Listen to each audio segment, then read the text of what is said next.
Hi, everyone, and welcome to the William and Mary Law Review Symposium. This year, our symposium is entitled Imagining the Future of Law and Neuroscience. My name is Helen Brewer, and I am the symposium editor for the William and Mary Law Review. You probably all have received at least one email from me over the last few days. Like I said, I'm excited to welcome you to our event. We have audience members and panelists joining us from all over the world for the symposium, which is due in large part to Professor Peter Alsay's hard work to get word out about the symposium to the academic community. So we are certainly grateful to him for that. Before we get started, I will just go over a couple of logistics. As you can see, this is a Zoom webinar, which means that only our panelists will be able to turn on their cameras and microphones. But we are still very excited to hear questions from the audience as we go through the panels. So you can submit questions at any time through the Q&A function, which you should see down at the bottom of your screen. We will take about 15 or 20 minutes for questions in between each individual panelist. So go ahead and submit questions to that Q&A box at any time. And myself and some other law review staff will read your questions out to the panelists. When you submit a question, please also note your affiliation along with your question. So that's like if you're a law student, a law professor, a philosophy professor, just so we can try to get a good mix of questions in the mix. Lastly, just 2 notes about the program for the symposium, which I sent out with the links for the event. The last couple pages of the program include a list of the names of all of our panelists. Their names are linked to their bios on their university websites. So if you'd like to read more about their areas of research and accomplishments, you can do that there.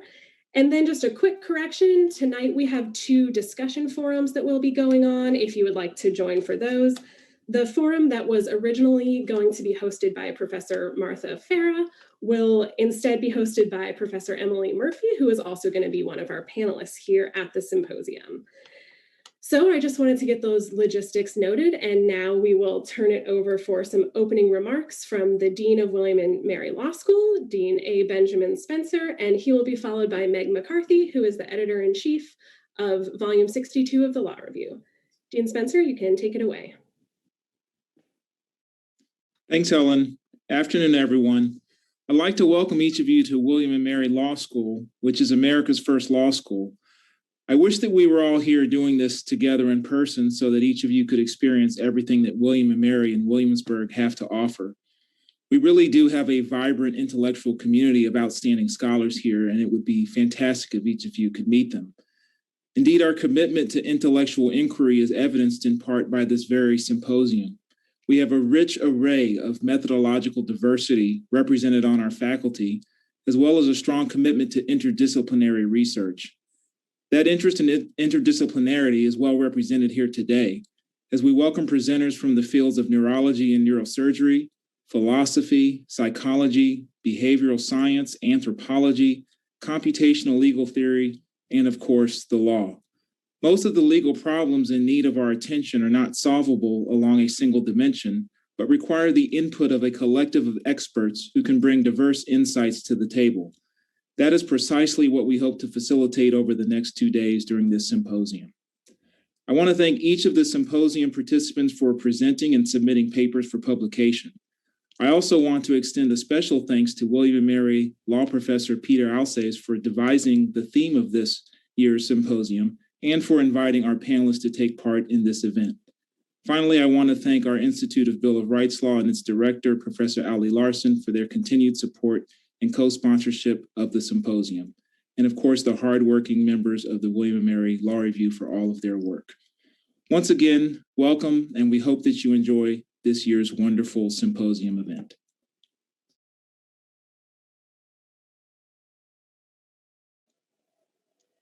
Good afternoon, everyone. I'm Meg McCarthy, and I am the 3L Editor-in-Chief of the William & Mary Law Review. It is my absolute pleasure to welcome you all to our symposium, Imagining the Future of Law and Neuroscience. This is an exciting event for us for a few reasons.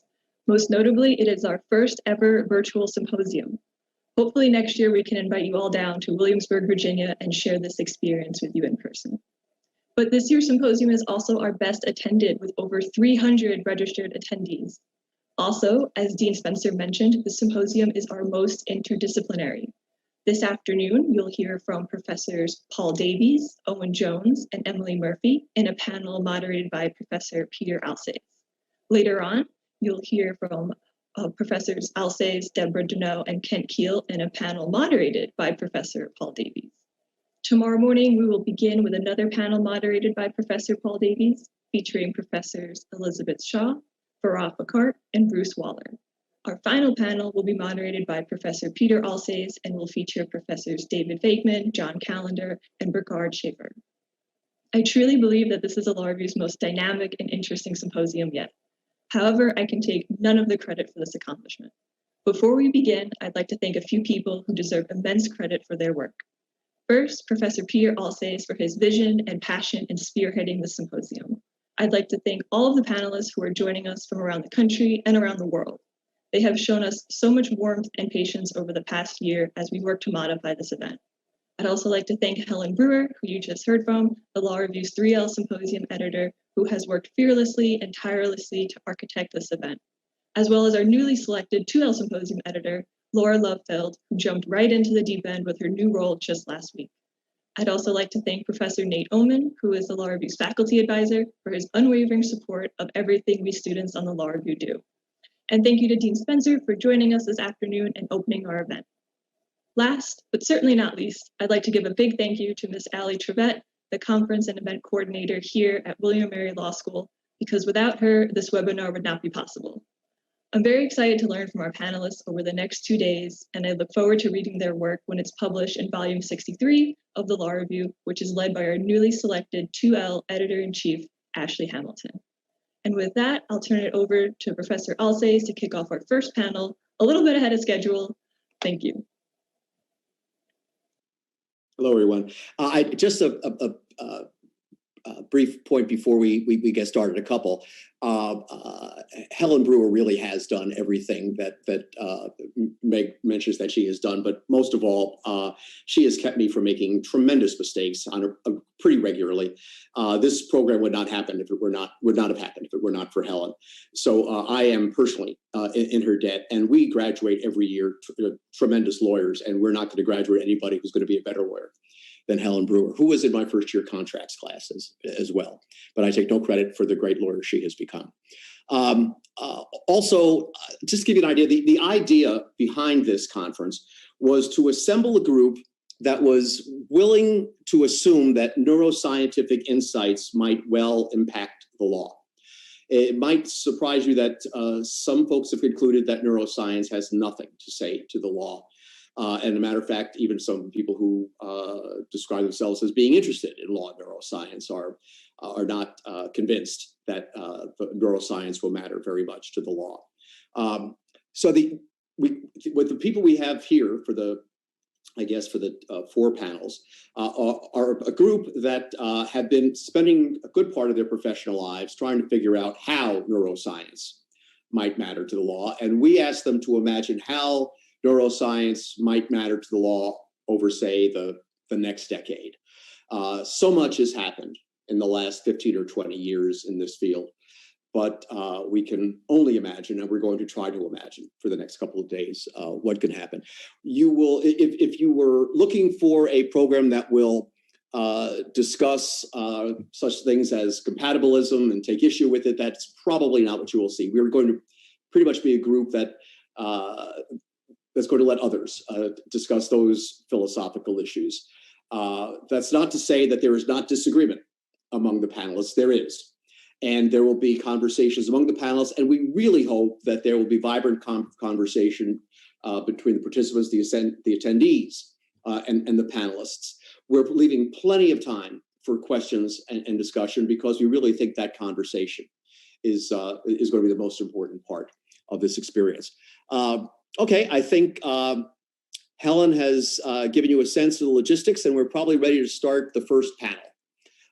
So I guess then, as we're getting started, what I'm going to do is I will mention each of the 3 first panelists, and then I guess I would ask Paul Davies, Owen Jones, and Debbie, you're the third, aren't you, in this? I'm sorry, Emily Murphy is the third of this first panel, to put on your cameras, your videos, if you will. Paul, still with us? Okay.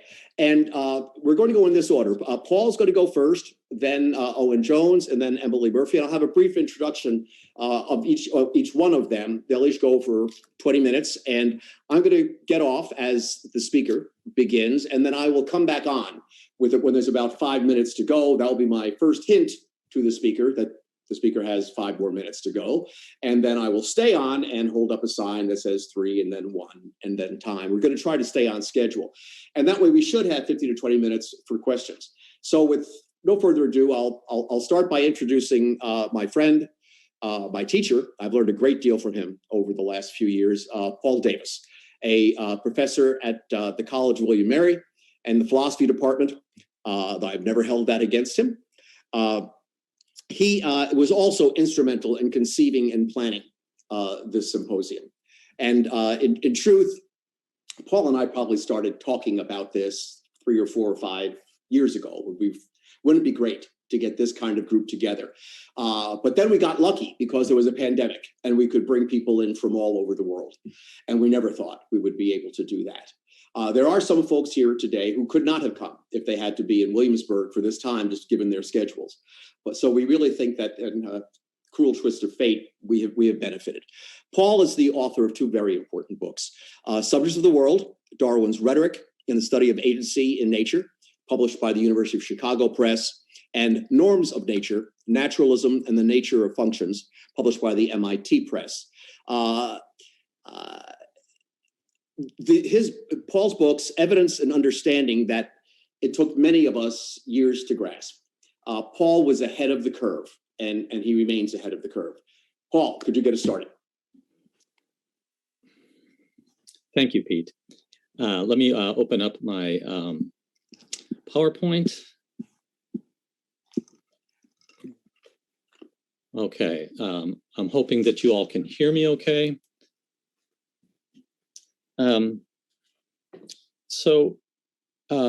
Thank you all for zooming in, and welcome to the conference.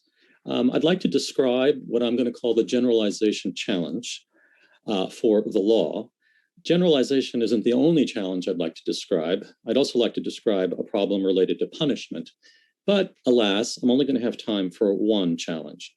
So I'll begin with a statement of the generalization challenge, then describe a bit of theoretical scaffolding and a few findings from theories of cultural evolution.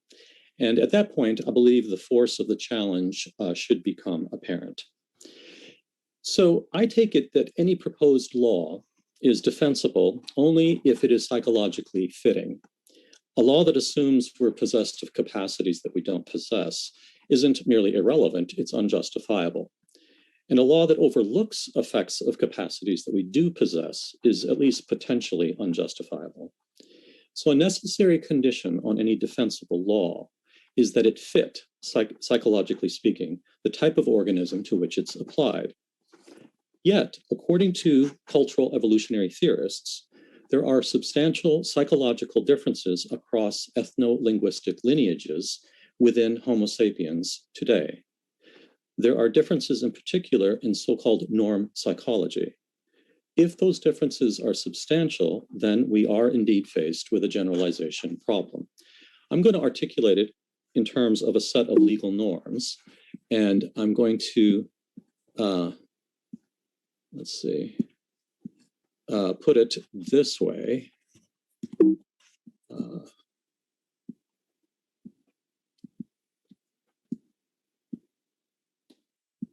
Okay.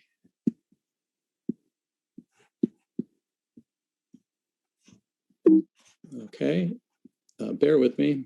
Lower left-hand corner of your screen. I think I'm sharing the wrong slide. There we go. So the generalization challenge can be put this way. So a set of legal norms is justified only if it's sufficiently general. That is, only if there exists a sufficient fit of the norms to the actual psychology of the population, and B, a sufficient degree of psychological homogeneity across the population.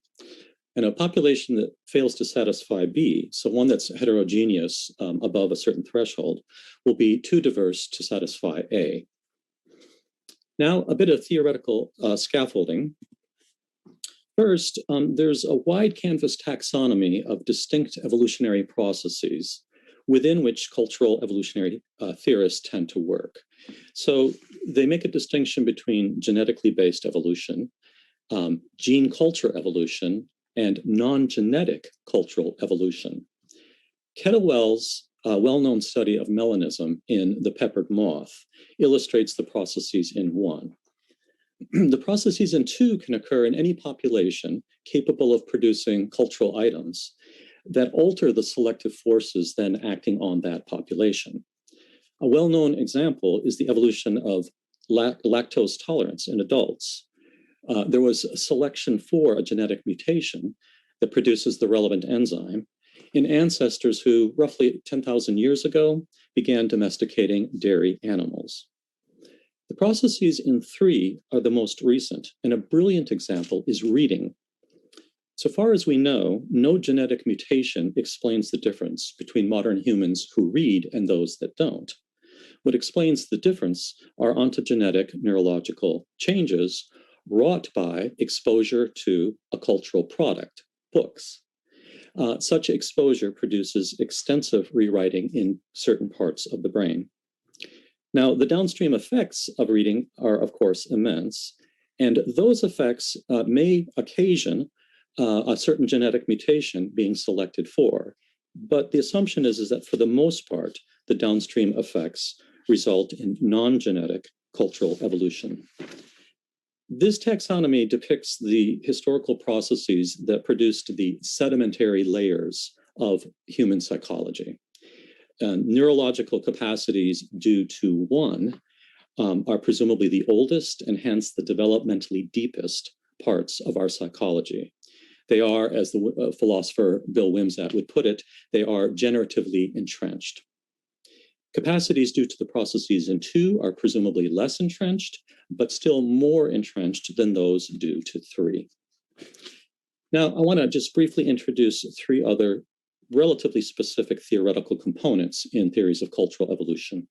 The first is cumulative cultural evolution. So, of course, gene-based biological evolution is straightforwardly cumulative. When there's a genetic mutation that results in advantageous phenotypic effects, the relative frequency of that altered gene will increase in the population, and if the phenotypic benefits persist, the mutated gene will tend to stabilize in the gene pool. The gene pool just is an accumulated store of information integral to that population. Well, cultural evolution is also cumulative, but the story is slightly more complicated.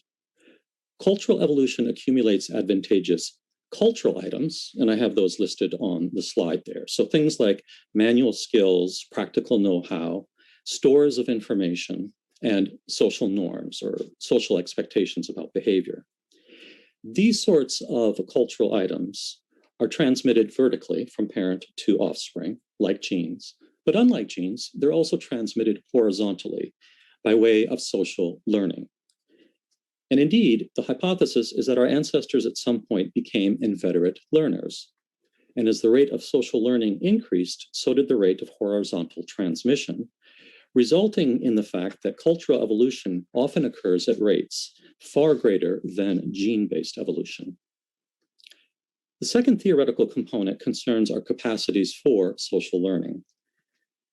The hypothesis here is that gene culture evolution, operating over roughly 3 to 4 million years, has built upon our generatively entrenched capacities and produced what we might call an ontogenetic suite of capacities for social learning.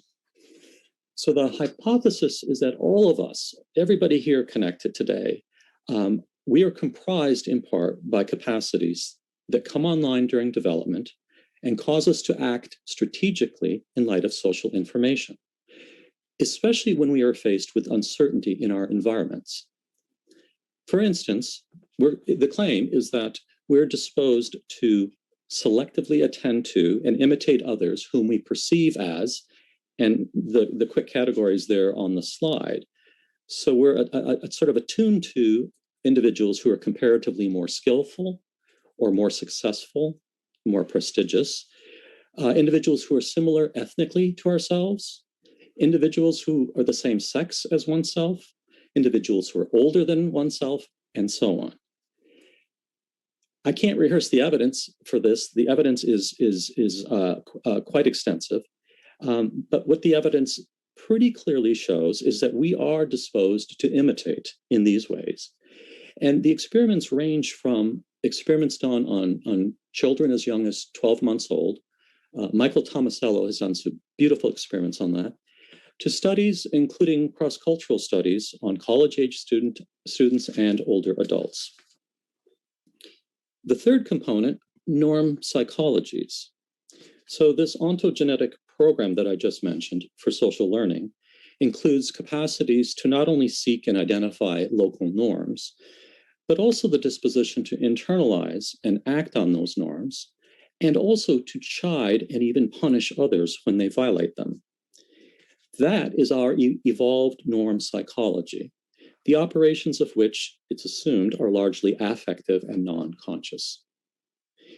Now, I want to just focus on the four features that are on the slide there of norm psychology. First, and pretty obviously, the disposition to internalize norms is plausibly universal in our species. But of course, the contents that get internalized are going to be local. Second, these local contents are interwoven with other cultural items that are being transmitted horizontally, i.e. learned at the same time. So just consider a quick example, manual skills and practical know-how involved in, say, group hunting. Those skills and those that know-how, those don't emerge in a norm-free manner. They can't. Standards of assessment apply to any skill that can be exercised with more or less efficiency. And when success in hunting is a life or death affair, as it often is in hunter-gatherer populations, then the internalization of the local norms is simply inseparable from the successful transmission of these other social items. Third, the larger evolved function of social norms and their internalization, presumably, is cooperation. Groups with relatively high levels of cooperation are likely, in the long run, to outcompete groups with less. And social cooperation is presumably maximized when the norms are internalized relatively deep in our psychology, since that would tend to diminish our dependence on laborious, time-consuming, conscious deliberation. Fourth, and finally, and that should be not the feeing, but the feeling of being violated, the widespread internalization of norms presumably functions as a kind of signaling network. Consider Anthony Duff's very nice distinction between the harm and the wrong caused by a crime. If you steal my car, you harm me by way of material loss, time loss, and so on, but you also wrong me and my family and part of the larger community that we live in. This happens because you violated a shared internalized norm, say, concerning material possessions. What I want to emphasize is that we recognize, we come to know when we've been wronged by way of a potent affective signal. It's the feeling of being violated. If after taking a flight, you learn that all the pilots had been drinking alcohol just a few hours before takeoff, you're bound to experience a negative affect. Even though, as a matter of fact, you suffered no harms. There was a wrong, but there were no harms. You still feel violated. So I take it that the feeling of violation is an affective signal alerting you and others that a social norm has been transgressed. I want to shift now to just a teeny bit of stage setting to introduce a little bit of evidence for the generalization challenge. So the challenge, recall, is to formulate a coherent set of norms, general enough to apply to everyone, but specific enough to fit the psychological differences within a diverse population. Well, recent work suggests that the challenge will be difficult to meet, given the range of documented cultural heterogeneity. To see this, just begin with a very large canvas assumption that until approximately 1700 years ago, the social fabric of all, or at least most human communities, so far as we know, was woven from shared norms that emerged from and that held together intense kinship relations. Marriage is a good example. Marriage typically involved marrying a cousin, a relative. And which cousin you married wasn't decided by you, but it was probably decided by somebody in your family, or at least your tribe. Newlywed couples moved in with the family of the bride, or more commonly, the groom. Or take ownership. Ownership was a collective endeavor distributed across the immediate and probably the extended family, including families that were connected by marriage, as were responsibilities associated with ownership. And the idea is that that sort of tie to kin just radiated outward and saturated all of one's social existence. However, beginning around the year 400, new historical forces introduced by the newly ascendant Christian church presumably caused the slow and presumably unintended erosion of kin-based social structures. This, at any rate, is Joseph Henrich's provocative hypothesis in his new book. Henrich says the following: the church's immense success lies in the extreme package of prohibitions, prescriptions, and preferences surrounding marriage and family. As these practices were slowly internalized by Christians and transmitted to later generations as common sense social norms, people's lives and psychology were altered in crucial ways. These policies slowly transformed the experience of ordinary individuals by forcing them to adapt to and reorganize their social habits around a world without intensive kin-based institutions. Now, if Henrich is right, the emergence of the church gradually shifted the center of cultural gravity away from these kin-based institutions. Over a period of centuries, there were increasing selective pressures to affiliate with persons with whom one was not related, not even by marriage. All manner of new interactions, economic, educational, religious, political, were altering the selective pressures on the psychology of those ancestors. Affiliations, even with complete strangers, were slowly becoming part of the new normal. And by the way, if you haven't seen Joseph Henrich's latest book, on this slide, the bottom left, that's the cover, and the title is The Weirdest People in the World.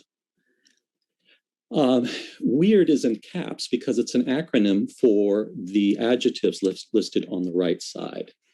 So I, and presumably everybody connected to this meeting, I am Western educated, industrialized, rich, and democratic. I am genuinely weird. It's also part of Henrich's hypothesis that we weird Westerners are a numerical minority. The norm psychology of most humans today remains primarily the product of persistent kin-based social structures.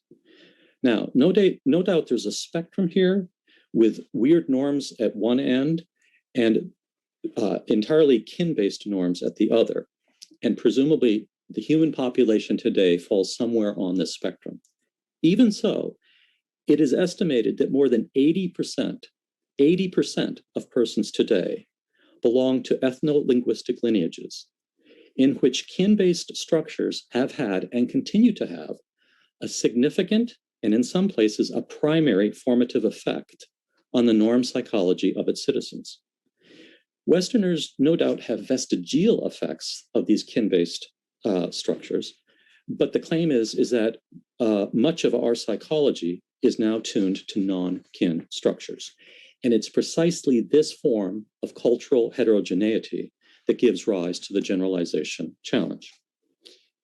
So I'm going to conclude with just a few teasers of evidence that Henrich and his colleagues have given us. The first concerns moral motivation.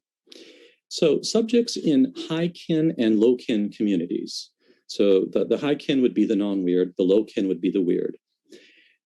Subjects in both types of communities were asked, would you be willing to give false testimony to save a friend from serving time in prison for a crime?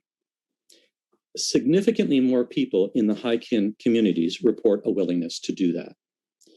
In addition, business executives from these high kin, these non-weird communities, as a matter of fact, hire more relatives into senior management positions than we do in the West. People in the West, in fact, would condemn such behavior as nepotism, whereas people in those communities that have these practices would praise such behavior.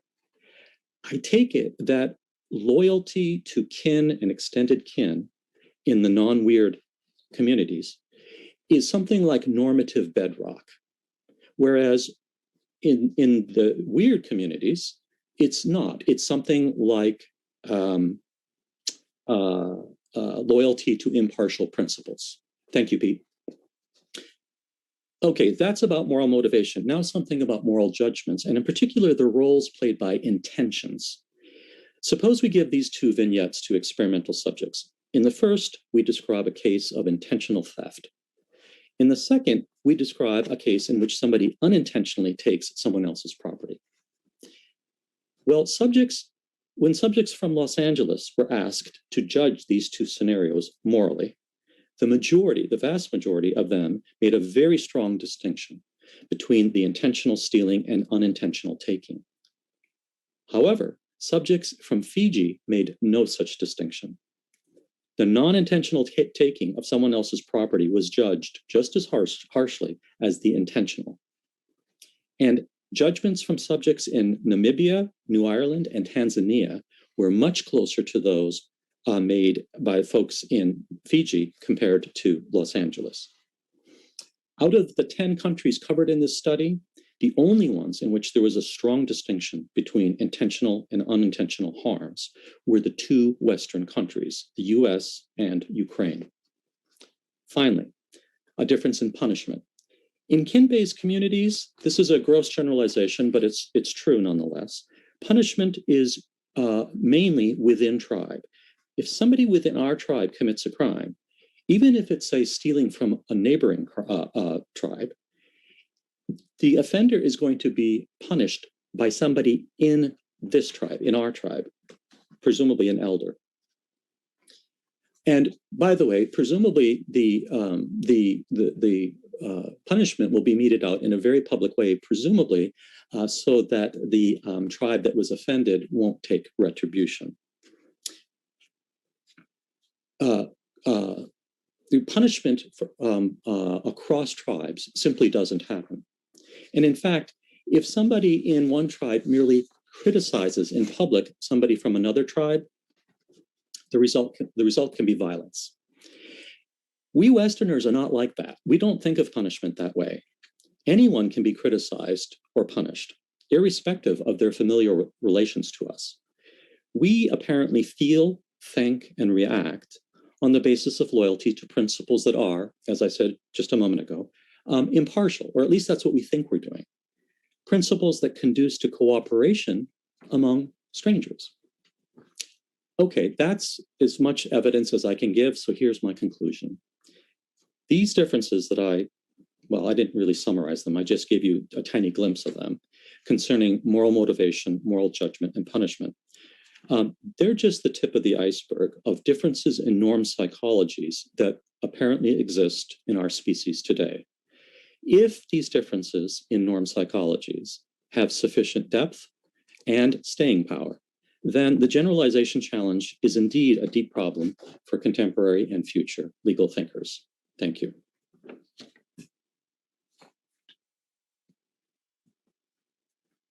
Thank you, Paul. And what we will do now is open up questions first to the panelists. But since I was the one holding up obnoxious signs and cutting you off before, you probably wanted to say everything you wanted to say. Let me give you a chance to do something I was kind of hoping that, and I know you've thought about.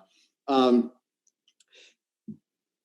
have no doubt that the ideas you described to us are accurate. I am not surprised that they are supported by thoughtful sociology and anthropology. But for the purposes of this program, I'd be eager to get a sense of what the significance of, what the consequences of those conclusions would be for further neuroscientific inquiry and ultimately on the law in a decade. Is there a dynamic that you have in mind that you could describe for us? Let's see. Yeah, thank you. One thing is that I think the theoretical framework might be a particularly felicitous framework within which to place findings in neuroscience and psychology. The taxonomy of different evolutionary processes, the first one, which are just gene-based evolution, presumably responsible for parts of our psychology that are really subcortical and quite ancient. I suspect that, and I don't know, and I think Robert Sapolsky and other people on board here can correct me if I'm wrong, but I suspect that formulating laws or sanctions or sentencing guidelines with the hope that we can alter or reshape capacities that are anchored that deep in our neurology are less plausible than laws that we hope will shape or redirect psychological capacities that come on board as a result of gene culture evolution, or certainly non-genetic cultural evolution. So I think it's a powerful, very general, in fact, I think it's the broadest framework for appreciating the power of various neuroscientific discoveries that I've come across. Okay. Owen, were you reaching to unmute? Yes, if I could. First of all, Paul, that was just a wonderfully interesting and eloquent overview of what's obviously a much larger and deeper project. I found it fascinating, so thank you. I have a question about just one element of it, and that is you were describing early on at the outset that ideally you want the legal system to have some sort of fit to the psychology of the species, and that one way of measuring that psychological fit would involve some assessment of the homogeneity psychologically of the species.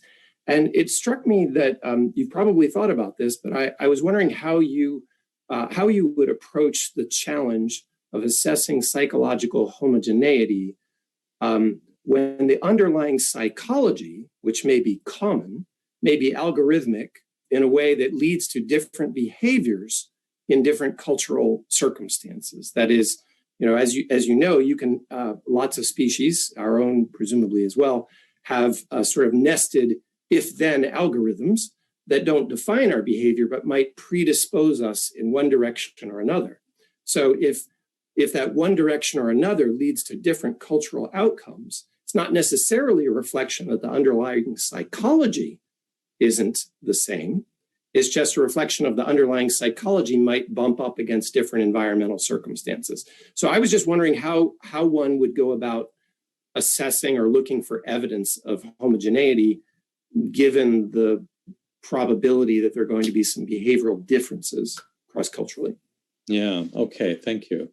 That's a big question, a really big and really good question. I think my answer is I don't know. If the if-then algorithms that you mentioned, I'm guessing that at least some of those that are constitutive of our species are implemented subcortically and are probably quite ancient. Nevertheless, it's absolutely true that you put a human organism in two different environments, and you've got a different antecedent in the if-then statement, and you're going to have a different output. Now, the question, correct me if I'm wrong, the question then is that, so how are we going to recognize when there is homogeneity, such that then if we're trying to formulate laws or appropriate sanctions or whatever, we've got that fit.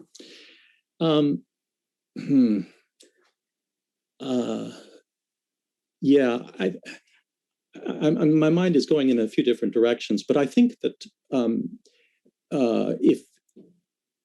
if there's a diverse population, say like the United States, and persons that live in Virginia versus persons that live in, say, New England, you may have behavioral differences, even though you have underlying the same if-then algorithms.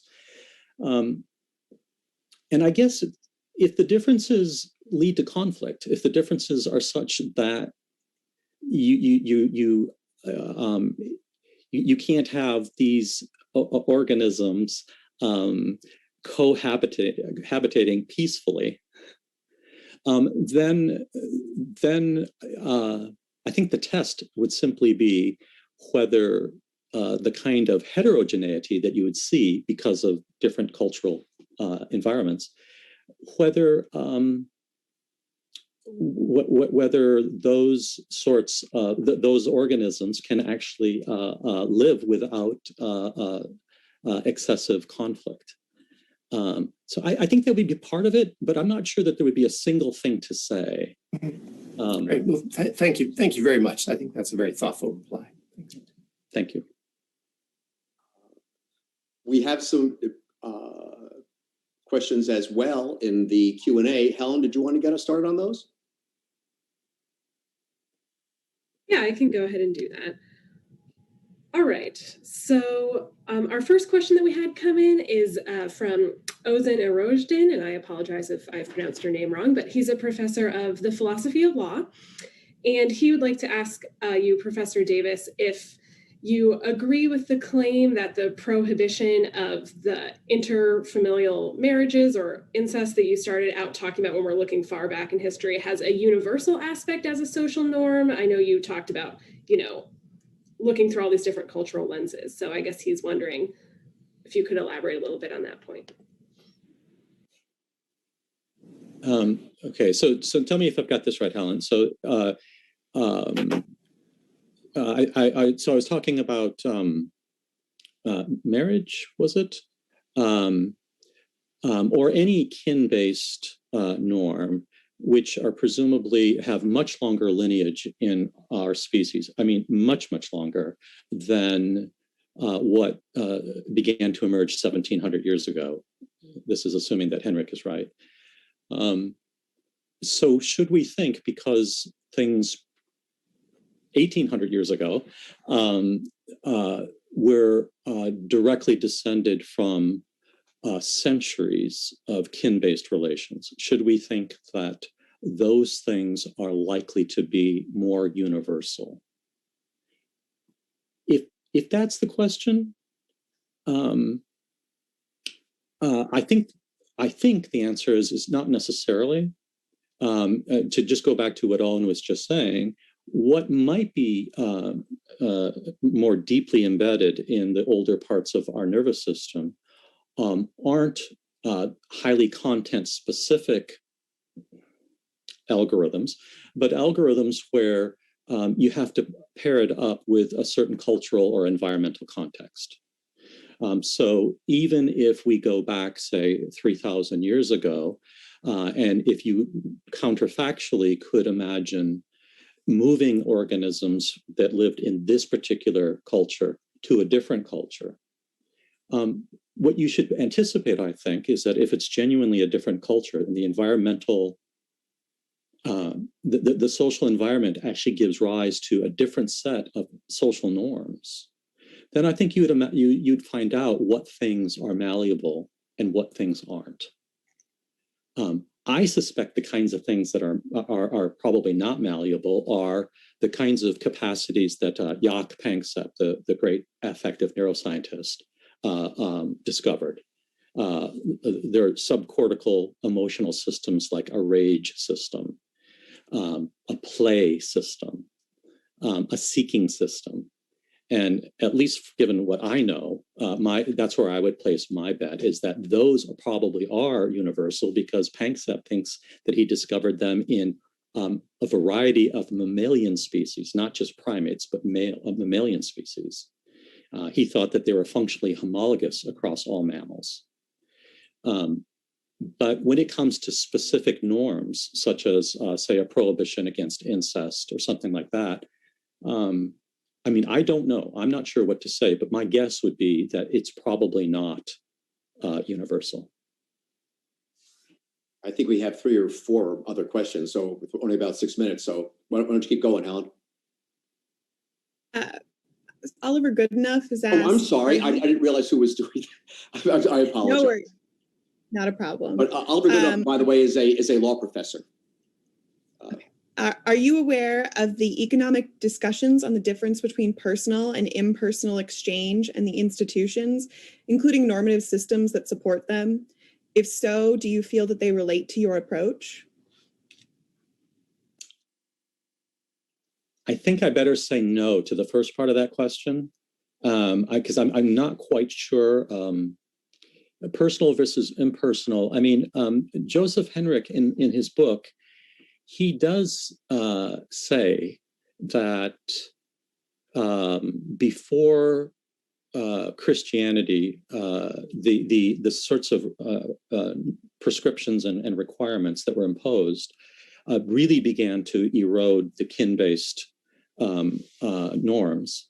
He does say that prior to that, economic exchanges were not impersonal, they were interpersonal.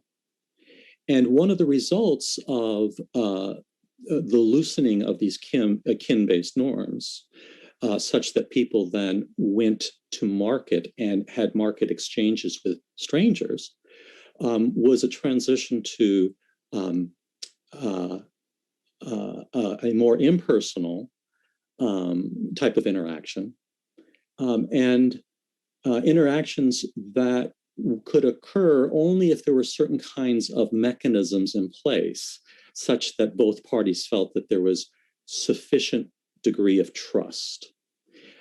Maybe that's the suggestion. So let me say yes now. Could you remind me then what the follow-up part of that question is, please? Yes. How do you feel they relate to your approach? Okay.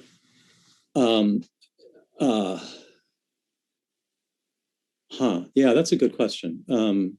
I don't know. I mean, if I'm understanding the distinction even roughly correctly, then I guess I think that what we should expect to find is that in some parts of the world today, economic exchanges are on one extreme, and in other parts, they're on the other. And that is a really important difference. It is going to be tied to different sets of norms governing economic exchange. How deep in our psychology that difference goes. The reason I put that taxonomy up, gene-based evolution, and then gene culture, and then non-genetic cultural evolution.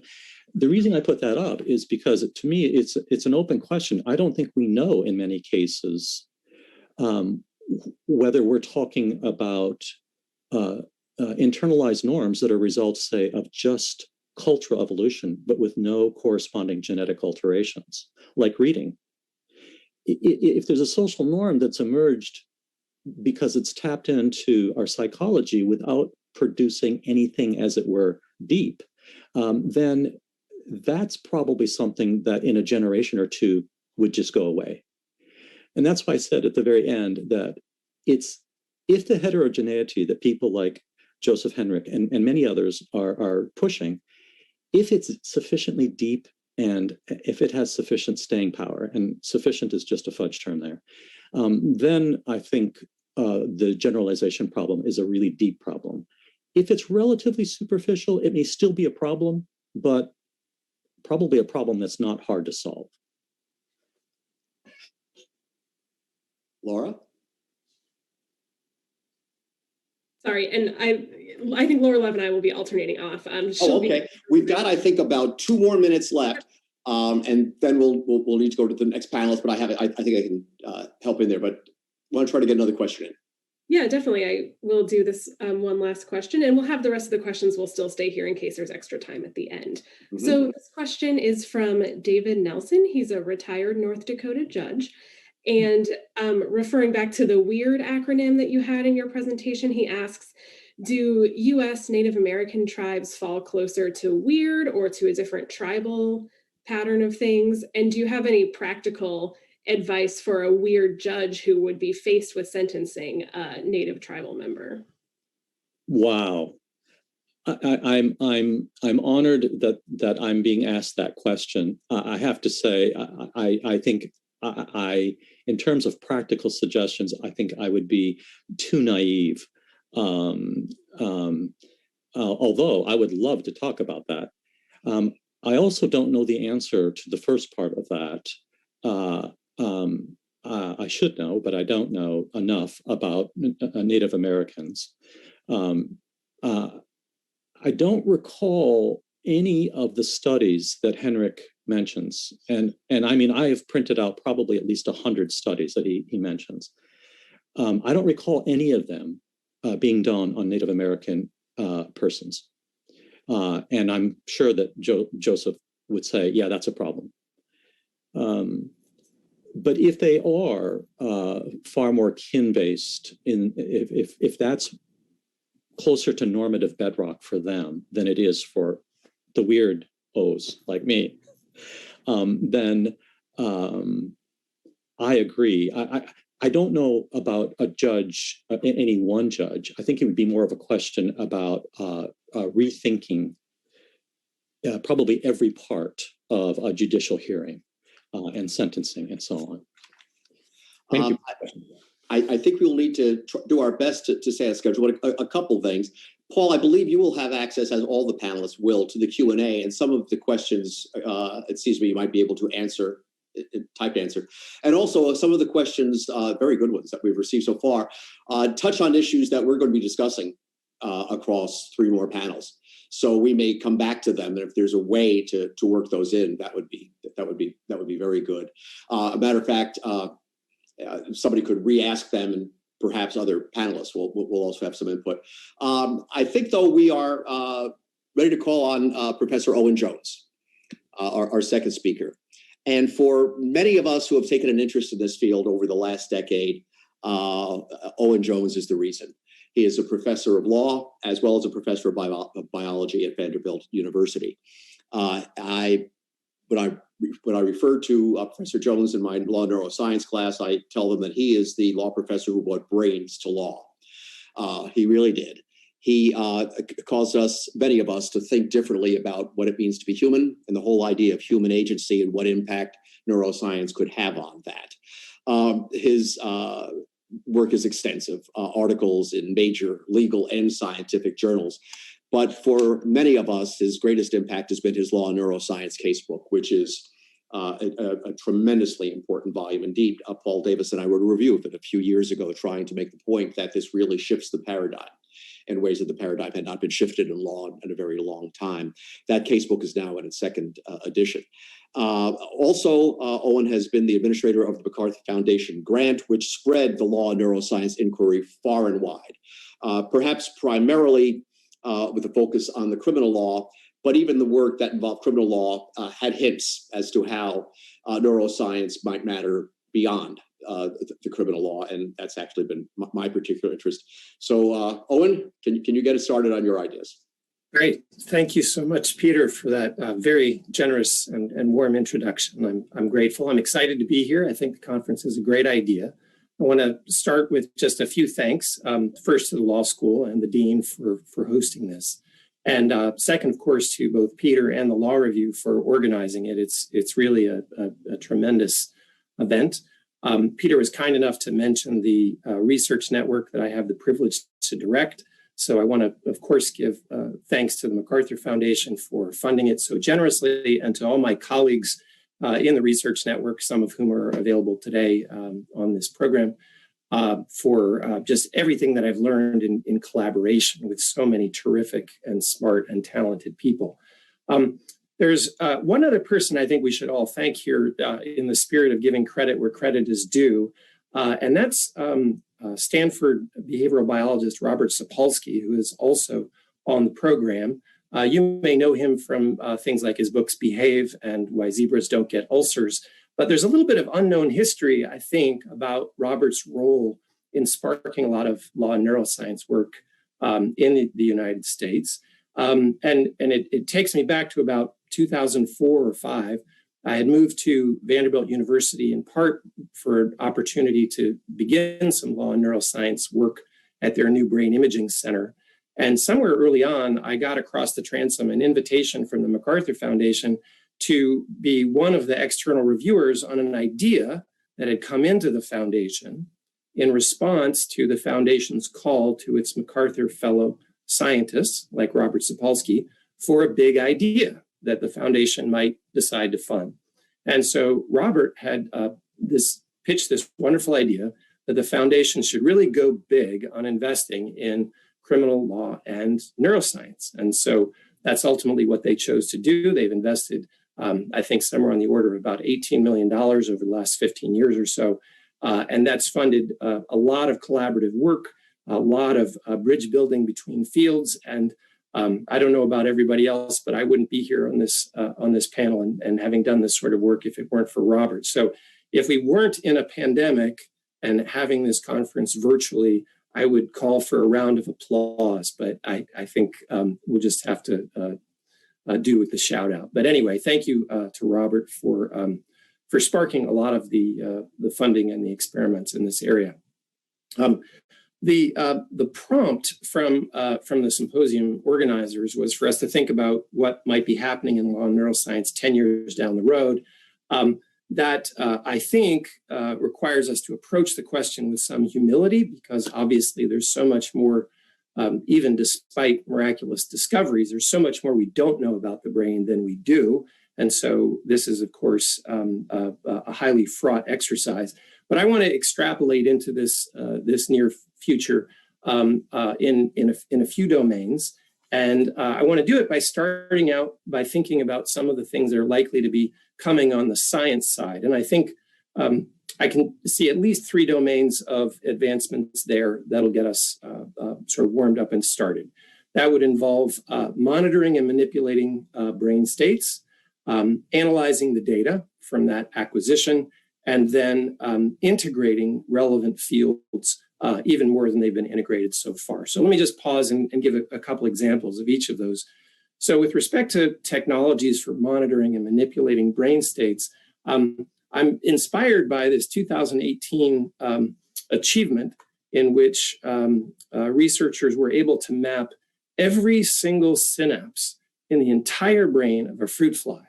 Now, obviously, this is a scaled difference to get from there up to the human brain, but it doesn't seem at all implausible to me that within the next 10 years, we might have the same thing for the human brain. And although that doesn't itself generate knowledge, I think it offers the opportunity for us to probe that data in ways that may and probably will lead to some new, very interesting discoveries, some of which I imagine we don't expect. Also, in this context of new technologies, the use of things like CRISPR gene editing techniques to increasingly manipulate neural circuits in animal models suggests, I think, a tremendous avenue for discovery to the extent that those animal models may be from species that have common evolutionary underpinnings with our own species. So I expect there's going to be a lot of work done there, given the new genetic techniques.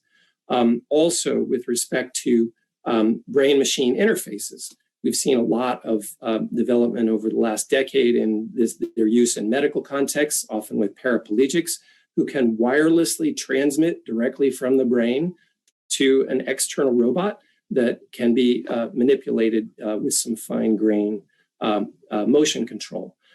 So these are just examples of the sorts of technologies that I think are suggesting to us that there'll be advances of many sorts over the next 10 years from government, from universities, from private industries. With respect to analyzing the data, I think it seems to me that most of the advance there will come from just the continued ramp up of artificial intelligence. So as some of you may know, many labs now, including a number of labs in our research network, have been partnering brain imaging techniques like fMRI with machine learning algorithms and multivoxel pattern analyses in ways that enable us to ask essentially the computer to identify patterns that are identified faster and than we might otherwise be able to do, and often by asking questions of the data that we might not have thought to ask. And so I think the AI is still ramping up so quickly that that's going to be a major part of scientific advance on the neuro side. With respect to theoretical advances, I think what I'd really love to see is more integrating of relevant disciplines. First and principally, I'd love to see the neuroscience and the evolutionary biology come together. These tend to be somewhat different silos. As you may know, biologists always think of two kinds of causes in organisms. There's the so-called proximate cause, which is largely what neuroscientists study, which is the how does it happen causal element. And then there's also the historical cause, the so-called ultimate cause of the evolutionary biology that has given us brains designed to work the way they do. That is essentially to non-randomly associate suites of environmental inputs with behavioral outputs that tended to be, on average, adaptive to those organisms that bore such predispositions. So I think that's a step in the right direction. It's going further. In fact, just this week, I was excited to see that Yale has announced the new Wu Tsai Institute that will go massively into this multidisciplinary approach to exploring mysteries of human cognition. They're going to pull together psychology, biology, computation, and a wide variety of others. So I think that's one of the areas in which we're likely to see generated some of the advances that then the law will also be grappling with. So to shift gears for next to talk about sort of legal frontiers, obviously there's many more than we could talk about in this short time, but let me mention what strikes me as four categories of legal relevance over the next 10 years or so. And the four I'll be talking about very briefly are detecting things that law cares about, individualizing developmental stages and brain states, evidence-based legal reform, and most speculatively, but in some ways most interestingly, the prospects for brain-to-brain communication. So let me just tick through those four in sequence, giving a few examples of what has been on my mind about the next 10 years. So first, with respect to detecting things law cares about, several examples here. One is brain injury relevant to torts, disability benefits, and criminal law.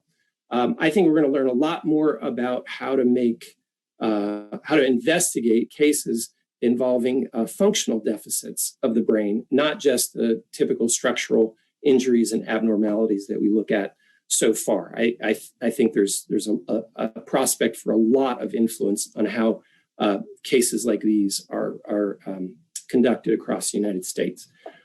Second, pain detection, validation, and measurement. There's been some really interesting work over the last 10 years. I mean, it's a really difficult problem to try to investigate, but I've been impressed with some of the scientific work to the extent that we could distinguish between people in pain and not in pain and have some relative measure of how much pain they're in. That would have a transformative effect on tort and disability law. And I expect that the next 10 years will start bringing some efforts to bring some of that evidence into the courtroom.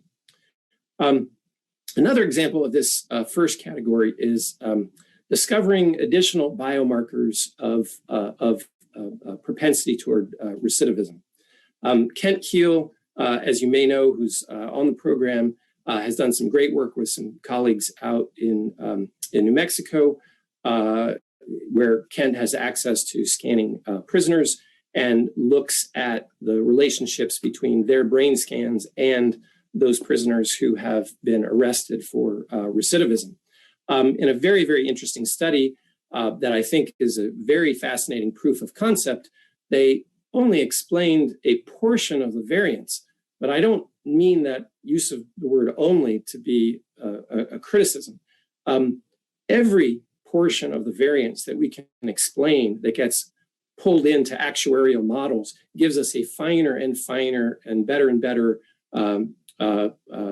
tool for making very, very difficult decisions under conditions of uncertainty, such as whether or not to allow someone out on parole. So I'm of the view that all increments that are positive are moving in the direction of utility here. And so I expect that there'll be more work along those lines that will be valuable over the next 10 years. Another thing that I think is worth mentioning is the technology enabling memory detection. And here I want to give a shout out to my colleague, Anthony Wagner, in the research network, who's published some fascinating pieces pairing fMRI with machine learning algorithms. And surprising all of us, himself included, was able, under some laboratory conditions, with greater than 90% accuracy, to have an algorithm distinguish on the basis of fMRI brain data alone whether or not a subject in the scanner was looking at an image from their own biographical life or looking at a photograph from somebody else's life. And that was astonishing alone, but it was also astonishing because the algorithm could be trained up, that is, sort of learn brain reactions and activities involved in recognition on one person's brain. And yet that algorithm could be picked up, moved over, ported to another person's brain, and still have tremendous accuracy. So there's something generalizable about how the human brain, or at least how Stanford undergraduate brains operate when they are recognizing things. And I think while no one is suggesting that people would be subjected to this sort of technology against their will, I think there's going to be some really interesting bench science done that will give us some further windows into how much or how little credence we should give to eyewitness testimony and these sorts of things. So anyway, I think that's one of the categories about detecting things that law cares about that will be an area of significant advance over the next 10 years. Okay, second area I mentioned is individualizing developmental stages and brain states. So here we can talk about adolescent brains, aging brains, and drug-addicted brains. So with respect to adolescence, as you may know, much has been made of the group averaged differences between, say, juveniles and adults, and also through the work of B.J. Casey in our network up at Yale, published a beautiful study showing that for young adults, sort of in the 18 to 22-year-old range, under some circumstances, their brains operate much more, and their behavior, like a juvenile's. And under other circumstances, which could be legally relevant, they operate more like an older adult's. And that has, there have been some publications generated to think about what implications that might have for legal reform as we think about how to handle these sort of transitional young adults. As a consequence of that kind of work, though, I think there will inevitably be efforts over the next decade to start bringing in efforts and evidence to individualize brain stages and brain states for particular individuals before the law. So, for example, someone might try to argue that on the basis of brain data, this young adult's brain is in fact developmentally behind the average young adult's brain and therefore should be treated more like a juvenile. I'm not saying this evidence would be for good or for ill. That depends on how it's used and how good it is. But I think there's going to be more of that sort of effort. The same, I think, will be true with respect to the other end of the life course with aging brains. So I think we'll be seeing data that provide more functional indicators and additional structural biomarkers of cognitive decline and cognitive ability. And that will be relevant to legal determinations, which are so important, particularly as the average age of the population increases, in context of determining capacity and competence of individuals before the court. Now, with respect to drug addiction, what I would love to see, and think we probably will see, is a taxonomy inspired by and informed by neuroscience for relative prospects for rehabilitation as a function of different drugs with different actions within the brain. So I can think of sort of two additional uses here. One would be helping to sort those who committed crimes while drug addicted into programs that might be more amenable of a rehabilitative outcome compared to those that more typically yield only the incarceration outcome. So that could be a beneficial effect. And the other, somewhat promising, although in early days now, has to do with neuroscientific interventions. There has been a little bit of work done to use transcranial, non-invasive magnetic pulses to help loosen the grip of various illegal drugs on the brain. If that work proceeds and continues to be successful, we could imagine over the next decade some serious discussions about whether or not to include those sorts of techniques folded into rehabilitative programs, or indeed to make them a condition of a granted parole. Again, I'm pitching down the middle on this. I'm not trying to say this will happen, definitely, and I'm not trying to suggest that that we ought to do it simply because it's possible to do it. I think there are a lot of things we're going to have to discuss to figure out how our value systems and the costs and benefits would interplay with this possible neuroscientific ability, but it is one that that intrigues me a lot. Okay, third category of relevance here would involve evidence-based legal reform. And here I think about the extent to which neuroscience can help either buttress or challenge longstanding legal assumptions. So let me give you just several examples. With respect to prisons, the law implicitly, I think, assumes that solitary confinement does not affirmatively damage the brain. If it did affirmatively damage the brain, that might run afoul of the constitutional prohibition against cruel and unusual punishment. Is it true that it doesn't damage the brain? I don't know. I suspect there is probably some long-lasting damage, but let's see what the evidence shows. So I'd love to see a study in that domain. Also, neural foundations with respect to certain rules of evidence. If there's one place the legal system has a lot of implicit reliance on neurological assumptions, it's in the evidentiary rules that are designed to prevent the jury from hearing certain kinds of evidence because of the effects it would have on their judgments by way of the effects on their brains. So, for example, there's a present sense impression exception to the general rule against introducing hearsay evidence, and it's based on the assumption that people just can't lie quickly. A newly minted JD PhD in law and neuroscience at Vanderbilt has been investigating this. And the question is whether or not that neurological assumption is true. There are other areas in evidence having to do with the effects on juror brains of character evidence, for example, about witnesses or defendants. And that, I think, also could be a growth area. I want to say a little bit about a study led by Gideon Yaffe of our research network in the domain of learning, using neuroscientific techniques to learn about brain states relevant to law. As you may know, the Model Penal Code, which is very influential in the States, says there are 4 kinds of culpable mental states: purposeful, knowing, reckless, and negligent. And the sentence that one should get for the very same act should be graded accordingly, depending upon how bad, essentially, one's mental state was at the time. What that means is that the moral legitimacy of that structure, which has been present for about 50 years now, depends very much on the extent to which those mental states actually correspond to different brain states in the way that the Model Penal Code assumes.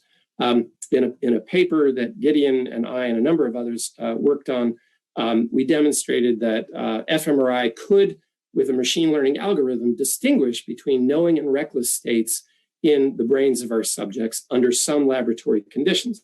That could be a step toward legally defined mental states that reflect actual and detectable psychological states grounded in neural activity in the brain. And so I would hope that over the next decade, we could see other studies in these other categories of mens rea. Let me then turn to talk about the fourth and final and most speculative category of the categories I'll be discussing today. And that has to do with brain-brain interfaces. When we first started hearing about this some time ago, it seemed, as so much neuroscience does, in the domain of science fiction. And then we've seen just remarkable advance at the brain-machine interface and the ability to wirelessly control robots with just manipulating one's own thoughts in neural tissue. It strikes me that it is not I mean, it's a difficult problem for sure, but it's not a categorical advance to move from brain-machine interface from brain to brain-brain interface. And obviously, Elon Musk has been talking a lot about that. I don't subscribe necessarily to all of his enthusiasm, but it's possible that the next decade will bring some rudimentary advances in this sort of communication.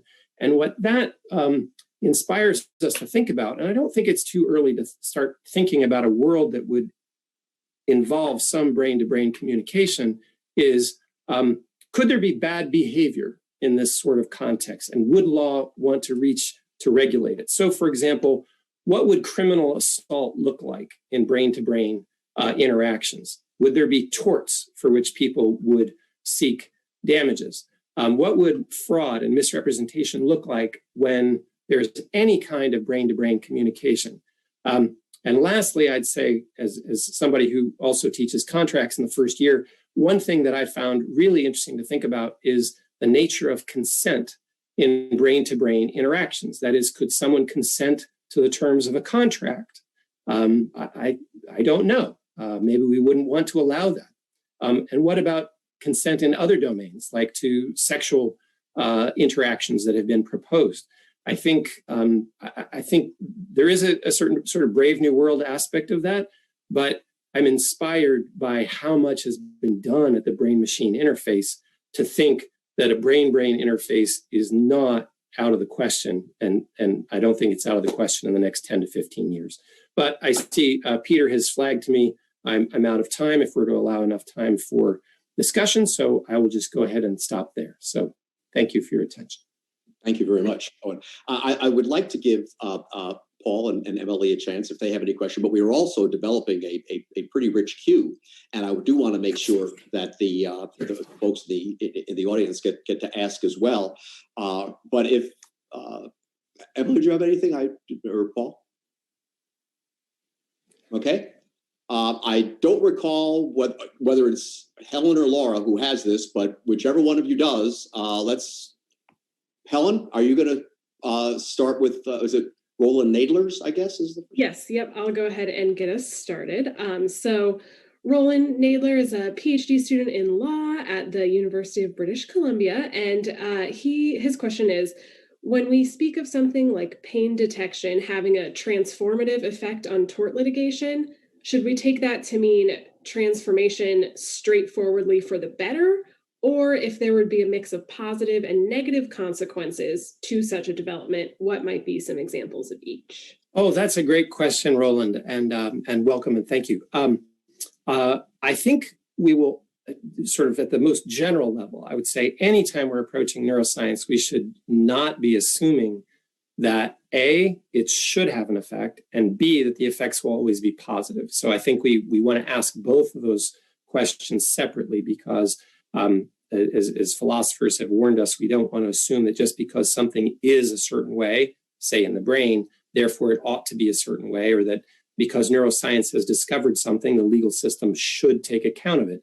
The legal system, of course, is trying to net out the vectors of a lot of different interests in moral, economic, social, all at the same time. With respect to pain detection specifically, which is the root of your question, I think this is an area in which neuroscience, if it's properly validated and sufficiently safe and effective, could provide us with the kind of information that could yield a straight up benefit, because at the moment, the next best pain detector we have is a bunch of jurors looking at someone sideways in a witness box who stands to gain from the claim that they're in a lot of pain and is saying that they are in a lot of pain. Some people are, some people presumably are not. It's very difficult to know, and we're asked to extrapolate into that mental space. So I think this is a context in which if we had any reason to believe that we could have a significant advantage in more accurately detecting pain, then I think that would be useful. Now, notice I'm not saying it would be dispositive. That doesn't mean that we don't need a jury. The jury would still presumably have to evaluate the credibility of that evidence, not just on its own terms, but also with respect to other evidence of somebody jet skiing and trampolining and operating a jackhammer, while at the same time saying that they're in too much pain to do anything. So I think it could be weighed in the balance generally as a positive thing if we have reason to believe that it is passing our standards for sound scientific evidence. Laura?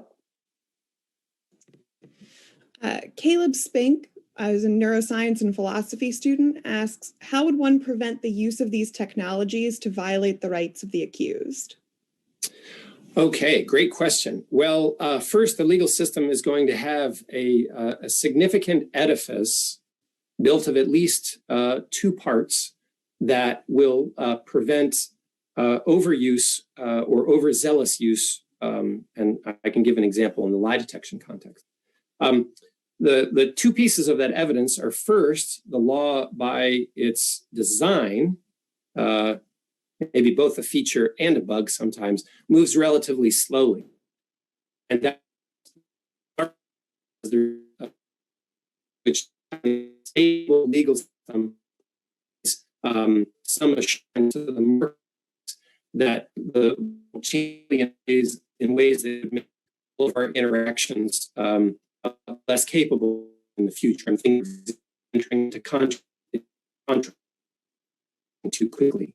The second piece of it is the scientific evidence of which Fagman, who's on the panel later in the day, an expert. Professor, I think you're cutting in and out a little bit.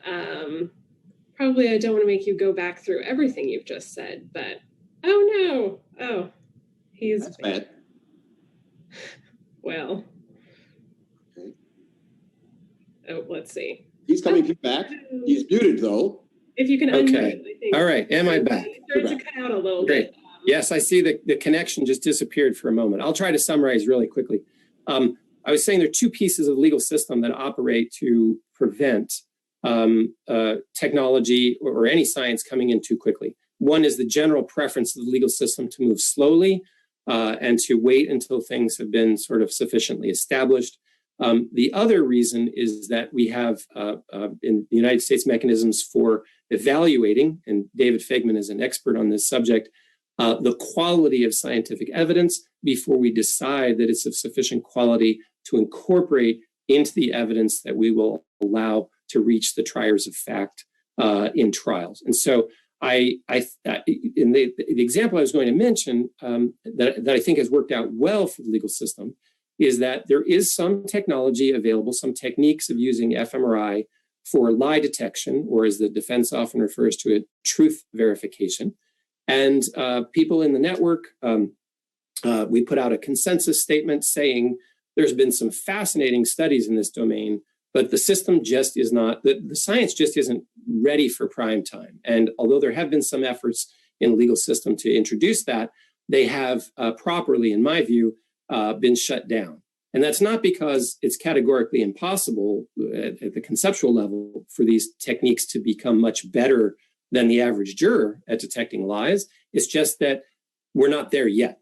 There have been some very interesting proof of concepts, including one by Josh Green, who's moderating a panel this evening, where he was able to distinguish quite reliably between liars and non-liars. But in a study, an fMRI study that was highly constrained in a way that does not lend itself yet to use in legal context. So proof of concept often comes long before the science is considered far enough along to be admitted.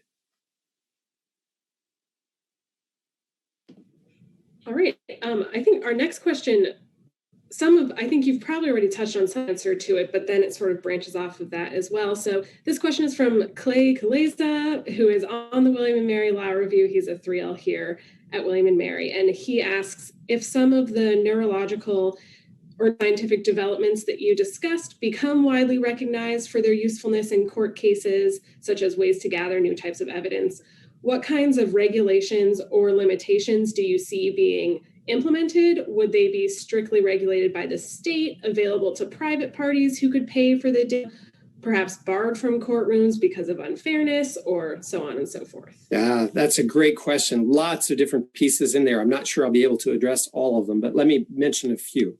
So some of the protections we have are already in place. They're under laws involving, in constitutional provisions involving, say, illegal search and seizure. And so if, for example, the state wanted to force someone into MRI, which for a variety of other technological reasons is unlikely to be successful because ordinarily you need a cooperative subject. But even if you're able to manage that problem, you'd bump up against legal prohibitions depending upon how you characterize the nature of the evidence that you would be extracting. So, for example, Nita Farahani has written a piece or two about precisely this question. If you characterize it as sort of evidence that's being searched for and seized, then you have sort of one legal structure for thinking about it. If, on the other hand, you think about it as sort of forced speech, then you've got a Fifth Amendment prohibition against forcing someone potentially to testify against themselves.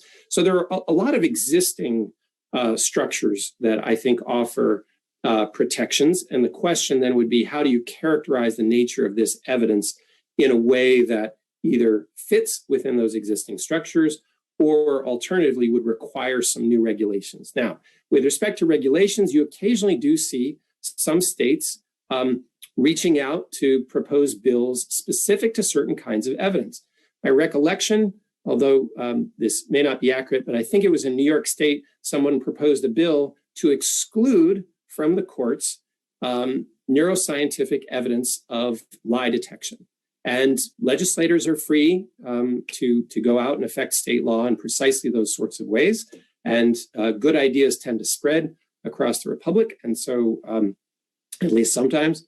And so that would be one way of handling it. Now, you touched on a really important issue, which is the cost of a lot of these technologies. So let's suppose that fMRI for lie detection were a lot better than it is. Let's suppose we get there in 15 or 20 years, and that courts are more comfortable admitting it under particular protocols.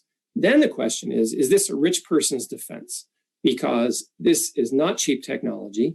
And then we do have to, the sorts of questions of horizontal equity and fairness and socioeconomic access that the questioner mentioned. And those are issues, of course, that can't be solved by the neuroscience. Those then get resolved in the same way that we resolve issues about access to DNA technologies and access to various other kinds of forensic experts. And one of the problems in America is that it is the case that you can buy a much better defense if you have a lot of money.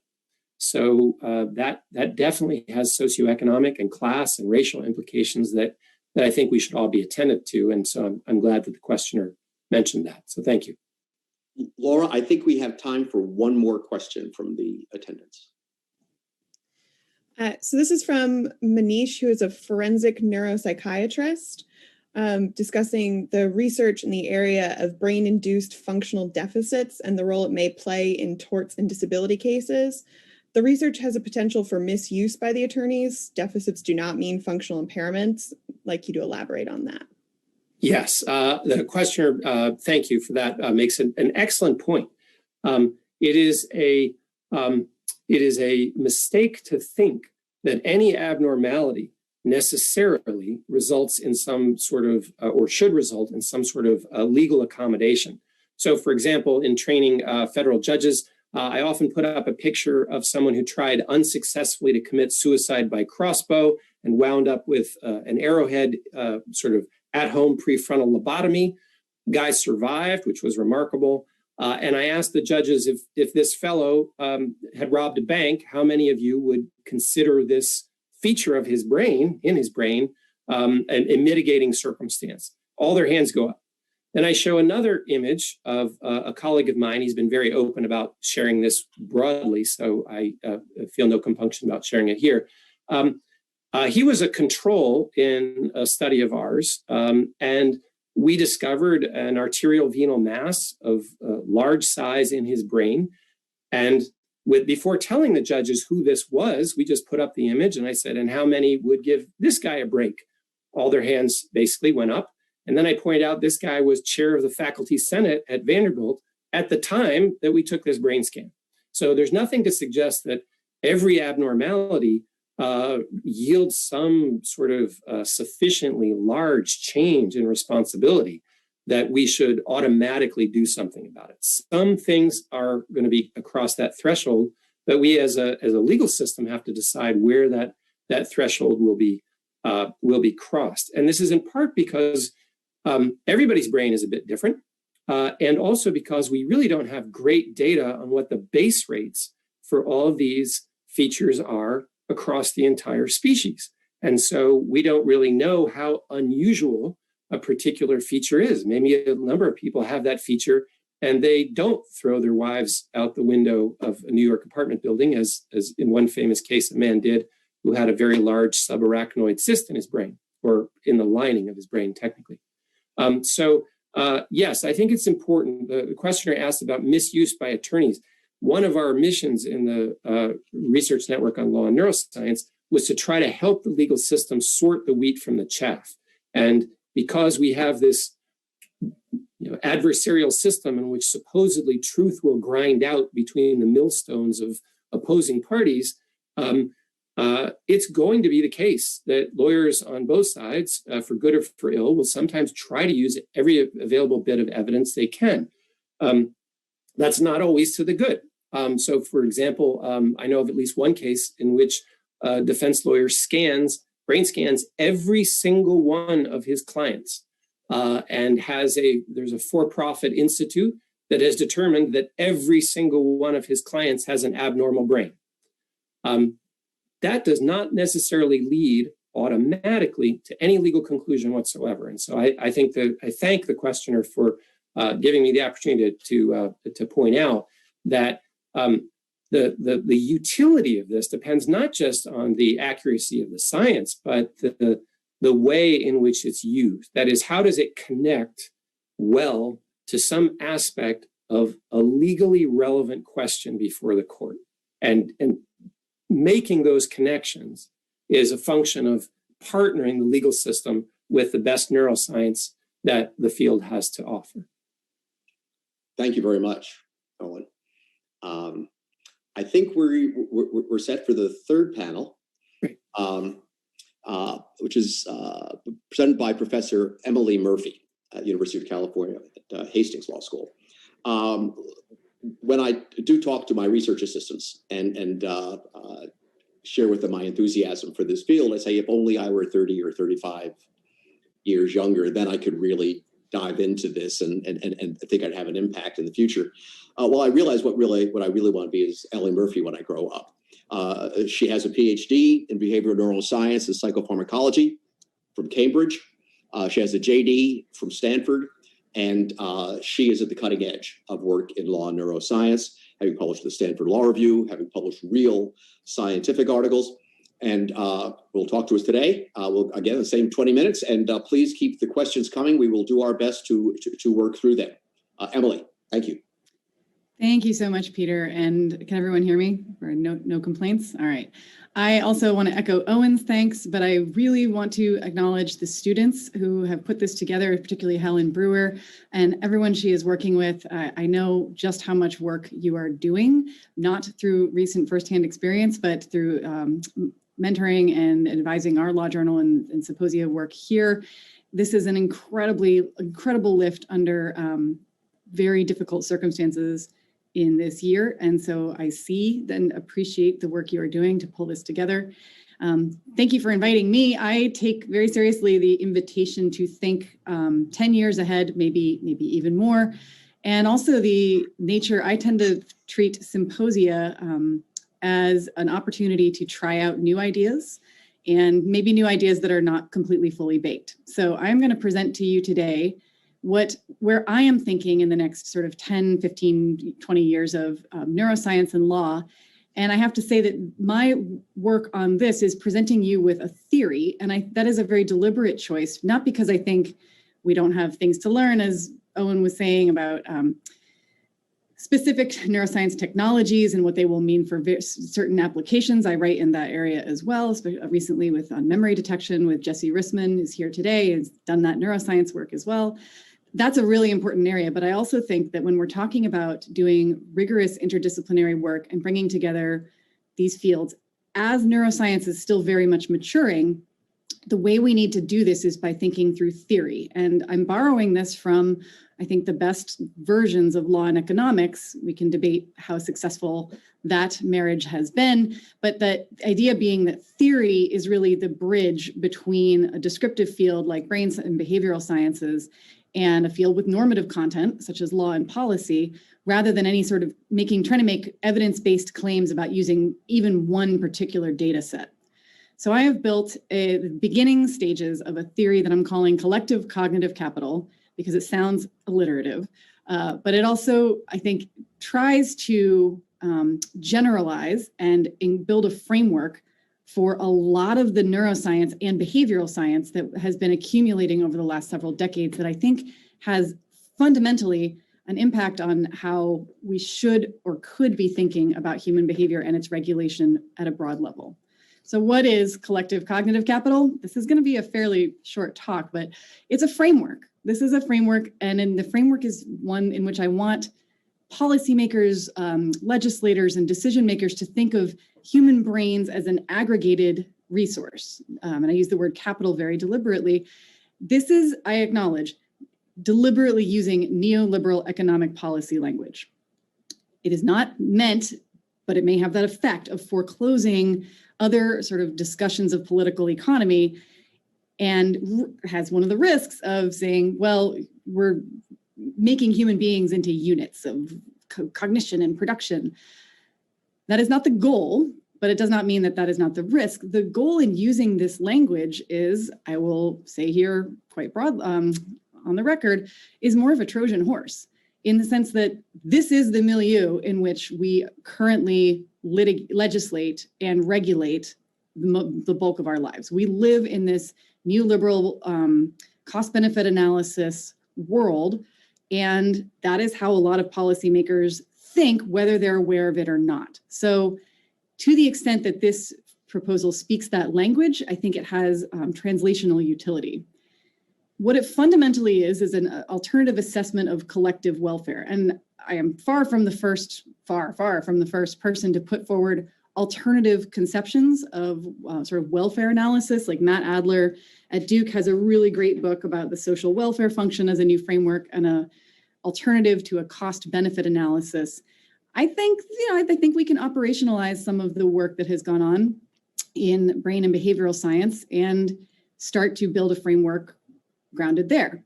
I also think, as I said, this is very much a theory. I think this is a theory that generates testable hypotheses, and some of those tests may take place in labs and to figure out more about human behavior in various circumstances. Some may take place out in the policy field of experiments. There are some lab-based, but essentially policy intervention experiments going on now in the area of unconditional cash benefit transfers to poor families and assessing children's brain development and capacities as they grow up. This is the kind of, that would fit into a collective cognitive capital framework. The words are deliberate and they each has meaning, and I'm just going to take them in reverse order. I mean the word capital deliberately as thinking of the human collective mental and cognitive and emotional capacities as requiring investment. We have to invest in children's and our own continual brain health and knowledge and cognitive capacities and this whole suite of behaviors. We can grow these things with that investment, They are, of course, subject to fluctuations depending on external conditions, such as, for example, a pandemic. My bandwidth is lower and capital is probably lower, and maybe all of ours is, and harmed by both underinvestment, sort of neglect, and withdrawals, things like trauma. So if we think of it, I think capital actually provides a useful framework, even though it does marry us to a particular type of political economic discourse. Cognitive. Okay, here's where I think we could operationalize, and there are still problems with this, but I think we could start to operationalize using group-based brain data, which is the best kind of brain data we get, because we're not talking about individual cases here, on 4 different factors. One, on development and plasticity being something we still know very little about, but we are learning more. We're knowing more and more about development year on year. General intelligence and fluid reasoning.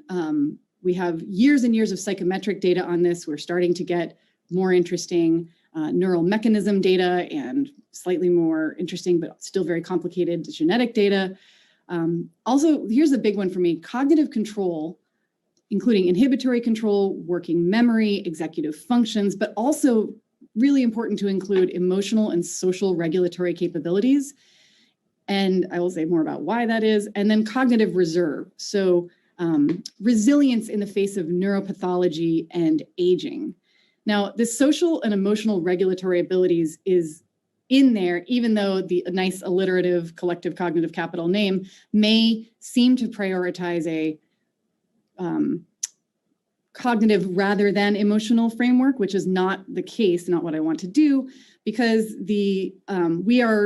those skills are difficult to operationalize, but there is interesting now new field-based psychological work to be able to assess some of those things in low-cost ways. I think that we might be able to do that in more operationalized, rigorous ways going forward.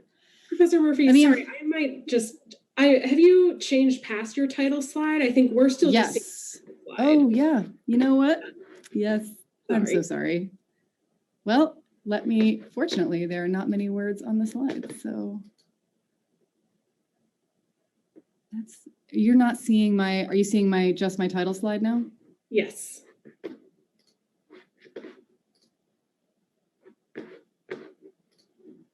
Let me resume the share. So sorry, thought I had all the technical stuff all worked out.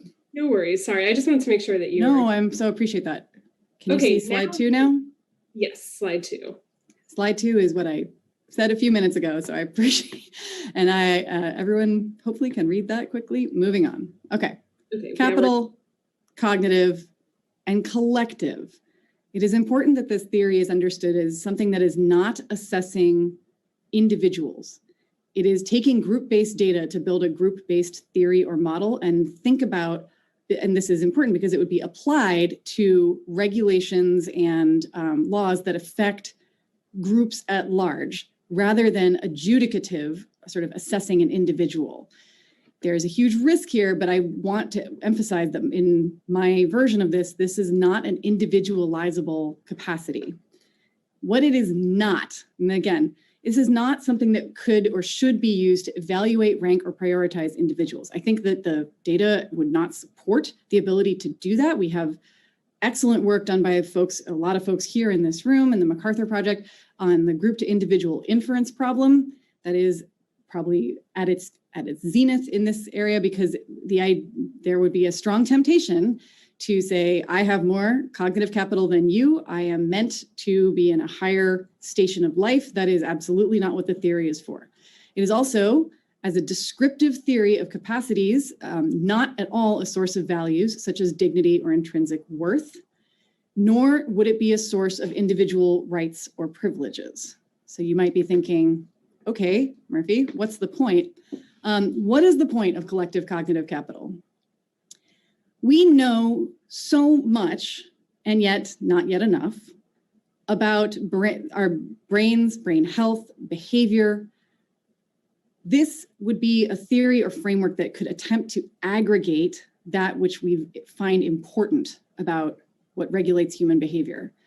And we know a lot about this, about behavior already, and there are sociological theories of social capital, cultural capital, human capital that bring in a lot of behavioral data. I think here, the addition of neuroscience data helps make it more accurate in that it can account for the impact of biological influences such as toxins, injuries, trauma, the effect of trauma in the brain, all sorts of things that nutrition, environmental stressors, things that behavioral economics, although dominant in policy discussions that are focused on shaping decision-making to be responsive to the ways humans actually make decisions, doesn't have a sufficient model for these things. And bringing in neural data and neural data both at the level of structural but also functional data gives us a chance to be more accurate and perhaps somewhat more predictive of how different policies might play out. What should we use this for? If we use it as an alternative measure of welfare that is grounded in the brain, conceptually and also empirically, I would argue that this is something that law, policy, administrative law, and procedures should seek to maximize, not just as applied to questions of economic productivity, although that as well, explicitly thinking about how we regulate and create policies relating to non-compensated labor market and life care skills, things that I think are very much on everyone's minds during the pandemic. Mine included the non-compensated labor market of caregiving. How do policies or lack thereof affecting caregiving increase or decrease the collective cognitive capital of primary parents who are in the workforce? This is a framework to ask these types of questions. This is exact. So the application here would be, does a law or policy, either on its face or in practice, increase or decrease the collective cognitive capital of the group or groups to whom it applies or will most directly affect? And you can think of, there's questions of acute versus over time, but it helps us think of alternatives of, is there another way to achieve similar policy ends that less negatively impacts collective cognitive capital? And what I think this leads to is the possibility of reframing existing policy suggestions in a new way. And I'll give you one example that, I heard this on the drive into my office this morning, that during the pandemic, applications for supplemental security income have dropped by more than 50%. It is not because people don't need supplemental security income anymore. It's because it's become increasingly difficult to get because people have to go into offices or people have no idea how to navigate things are not able to navigate things online. The administrative barriers and burdens in that circumstance and in all the circumstances in which folks are applying for means-tested benefits are detrimental, I would argue, to their collective cognitive capital. What that leads to is policy suggestions to reduce sludge, make things easier for people. These are not new, but it helps frame them as we're not trying to give out more benefits because we are socialist, bleeding heart liberals, although maybe I am, but because what we're actually doing is investing in the collective cognitive capital of the group most affected by this policy. If we made it much easier for people to get benefits to which they are putatively entitled, we free up their cognitive bandwidth to worry about other things. We not just free up their time, we free up their cognitive capacities to focus on caregiving, to focus on non-compensated labor, to focus on job training. That is a boost in cognitive capital rather than just a boost in economic output. What are the risks? There are many. The one that I highlighted at the very beginning is that this framework and theory risks subverting discourse about the nature of the political economy itself. It risks being misunderstood as turning humans into economic units of capital, which is not something we necessarily want to move forward with. There are many other options for political economy that are very much on the table. I do not think that the science looking at, and we'll talk about this evening, the science looking at brain science and behavioral science and socioeconomic status has been able to escape the existing political economy frame when that science has been designed and investigated and created. So in some pragmatic sense, this is where we are, this is how we should continue the discourse. That said, I recognize that there are other approaches that are possibly equally or interesting and valuable.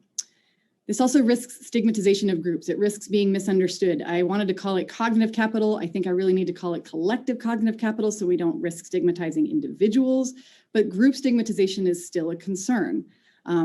For example, folks who need means-tested benefits could be stigmatized as having lower cognitive capital than other folks who don't need to access those benefits and yet who have complications in other areas of their life that maybe don't have the same effect size in terms of cognitive impact, but both by virtue of the actual difference in their socioeconomic status, but also by virtue of the consequences of cognitive errors or bandwidth problems. Stigmatization of groups is a serious issue and one that is ongoing discussion with poverty law scholars and disability law scholars to whom I would hope to be in dialogue in this conversation. I mentioned earlier, I think there's real potential for group to individual misuse. Folks might think this is something that you can, a quality that can be distilled and then assigned to an individual, that there might be ranking or tracking of children's educational opportunities because they have lower or their families have lower or higher cognitive capital. That would be something I would strongly protest against and think would be a misuse because of the science does not speak to the individual level from the group level. And finally, and I'm borrowing a phrase here from Sam Bagenstos, who's a renowned disability law scholar, that when we do this type of interdisciplinary work, when we try to apply scientific findings, even at the level of theory, which is what I'm trying to do, abstract it out, we risk substituting a discourse of science for what is ultimately a discourse of justice. And when we're talking about law and regulation in areas such as taxation and benefits and healthcare and insurance and access to healthcare and infrastructure, are we talking about a discourse of justice fundamentally? And does talking about things in scientific terms and increasing and decreasing cognitive capital risk subverting that?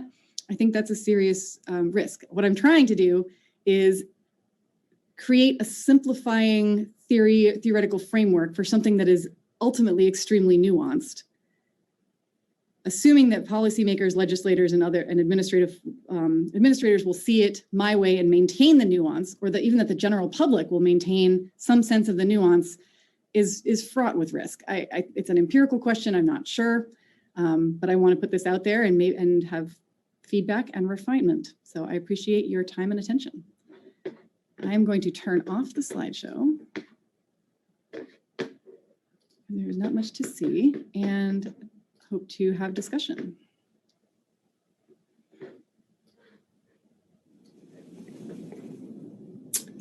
Hi, Emily. Great presentation. Very, very interesting. I had a question about collective cognitive capital, which seems like a great idea, and on its merits.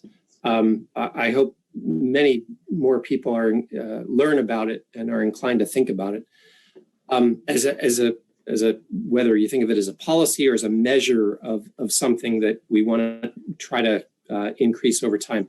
I had a question for you about how that relates to this other measure that people have been talking about, which is the gross national happiness. Mm-hmm. You may know that there's been a discussion about whether or not gross national product or gross national happiness is really what a state government or a federal government should be trying to maximize. So I was just wondering how those two things relate. Obviously, cognitive capital has some relationship to happiness, but I'm not exactly sure what. And so I just thought I'd get your thoughts on that. That's a great question. I have not done the deep dive on the literature of the gross national happiness, but I think they have parallels in the sense that this is something that we're going to choose this as our measure to maximize. I am not honestly sure how gross national happiness is operationalized. Are you able to give us a quick summary of that so I can? Well, I cannot. I cannot. Okay. No, my understanding of it is limited to what is covered in The Economist when it writes a column on the thing, and I think, oh, that's a very interesting idea, and so it seemed to connect to yours in a way. I wanted to get your thoughts if you knew about it. But maybe just on the abstract question of whether or not it would be more important to maximize happiness or cognitive capital. Just on that question alone. That's a really good question. What do you think is more important? Yes. So it depends on how happiness, it depends, right? It depends on how happiness is defined. If it's defined as hedonics, I would choose cognitive capital, right? Because the folks who have written about happiness and as a social norm and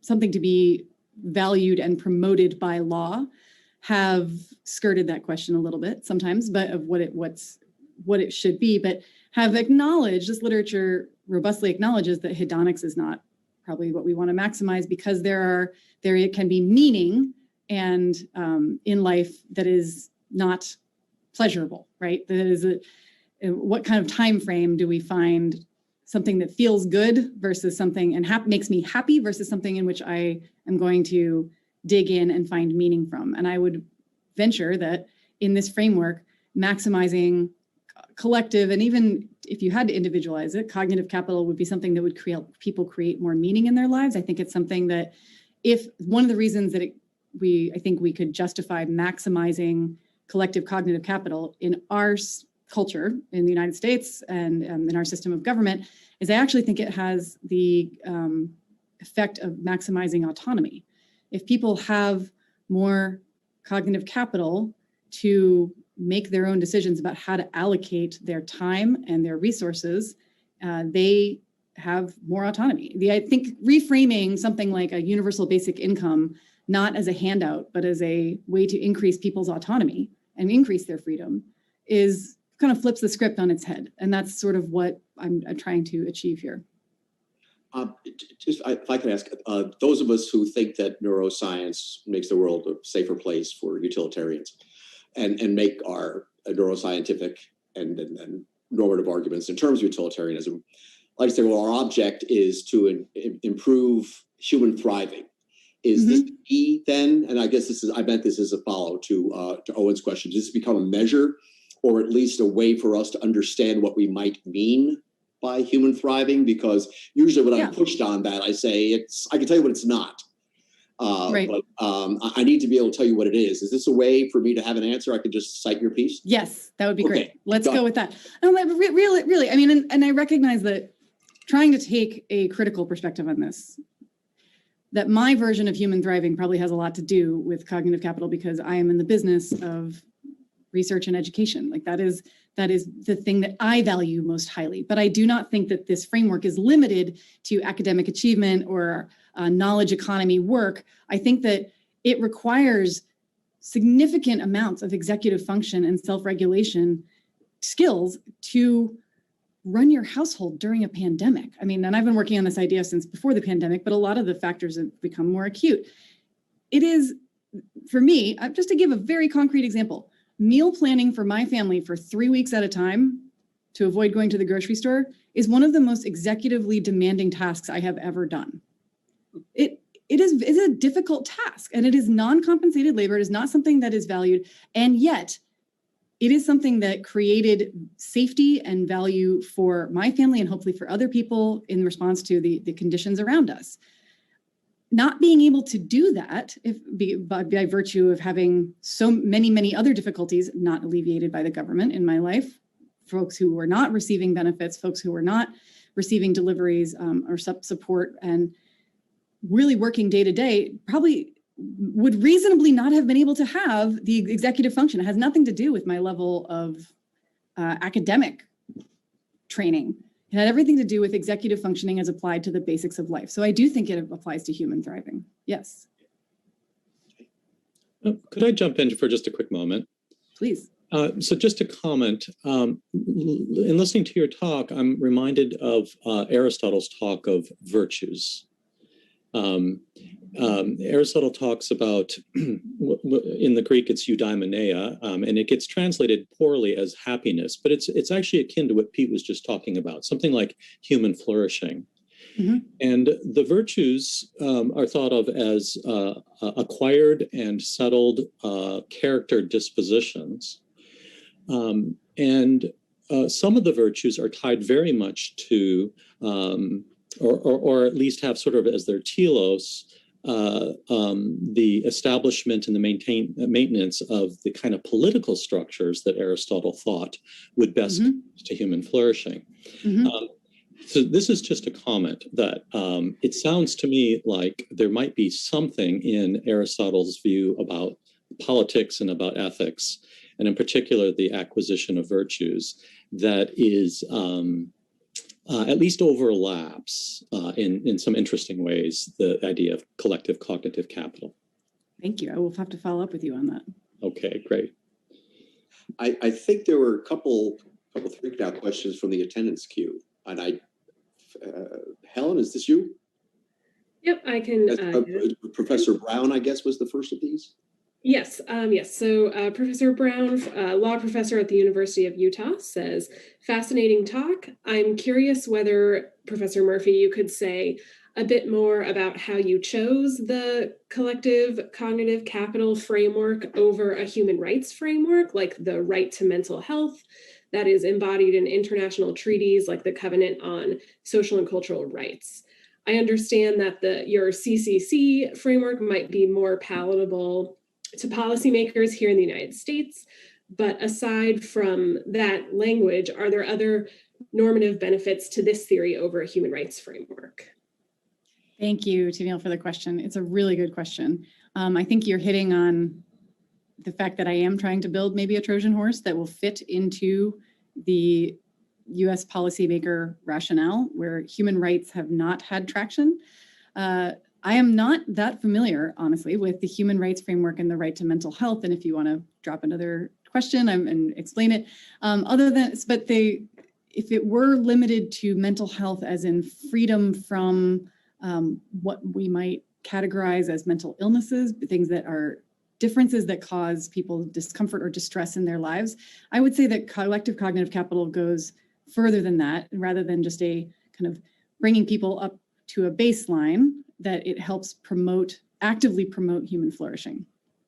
And maybe the right to mental health framework, by establishing the baseline, assumes human flourishing beyond that, but I think that we can, the way that this I envision impinging upon administrative law and the design of regulations and design of procedures and systems is to not just establish or maintain mental health, but also to reduce cognitive load or bandwidth in places that it doesn't need to be, because that will lead to human flourishing in other ways, whether or not mental health in the medicalized sense of mental disorder or disability would impinge upon that either way.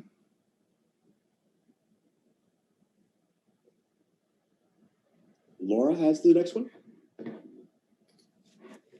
Yes. Zhao Zhang is a postdoctoral scholar in marketing and neuroscience at UC Berkeley. Can you comment on how neuroscience aids in the operationalization and measurement of collective cognitive capital over and above of what can be done using psychological theories and tools? They're asking because it isn't clear how much we need to invoke the brain. That's a great question. And that's a question that should be asked at every time we talk about law and neuroscience, because you're absolutely right. There is a lot of psychological theories and tools and sociological research and just behavioral research that does not need to invoke neural mechanisms or the brain. May choose to do so as a rhetorical device. Whether that's persuasive is still ambiguous. But here, I actually think it does do work because it enables integration of the biological information about nutrition, toxins, environmental stressors, prenatal nutrition, cortisol, all sorts of stuff that is not itself addressed by psychological theories or tools. That we need some, the effects of trauma can be now start to be understood. The mechanisms of trauma are starting to be understood in the brain. That is of course building on psychological and behavioral work. But I think that if we start, especially when we're talking about regulation, if we're thinking about environmental contexts, thinking about the effect of truly like toxins in the environment, and affecting like, how that would affect collective cognitive capital is not something that I think just psychological theories speak to. But I recognize, yeah, this is not exclusively biological neural only. This very much incorporates everything we know from behavioral science so far. All right, I think I'll go ahead to our next question since we still have a few minutes left. This question is from Octavio Choi, a forensic psychiatrist at Stanford. Can you talk a bit more about how collective cognitive capital would be measured? Where would the data come from? It seems like we would need very large, expensive studies across large populations. Yes, that's a great question. So I don't see it as a unitary measure that could be measured in a even large study or longitudinal set of studies. I see it as a construct that would have a lot of different inputs from a range of different sort of off-the-shelf studies. And in that sense would create more testable hypotheses rather than designing of like testable hypotheses about what kinds of regulations or laws would impinge upon which aspects of, say, working memory, executive function, or brain development with respect to toxicity or trauma or stress or something like that. It's a sort of multi-input model rather than a kind of unitary output. And so just as the challenge here is it's not analogous directly to like a cost benefit analysis type of theory where ultimately everything gets reduced to a dollar value. I don't see it as having that kind of reduction capability. It is a framework for thinking about, is this something that makes people's brain health and cognitive life easier or harder would be kind of the crudest cut. So the data would come from large literature reviews of everything we know. That would be a large and expensive kind of research set of folks to try and operationalize that. I think we could do with a lot with what we already have and what we're already generating anyway. It's just plugging that into this theoretical framework. But it's a great question. Helen, I think if I'm right, we have a 15-minute break built in now, and then we reconvene at 3:25. That sound right? Yes, yep, that Okay, is. I thank our first panelists. They have set a very high bar for the rest of us. See you all back in about 15 minutes, I hope.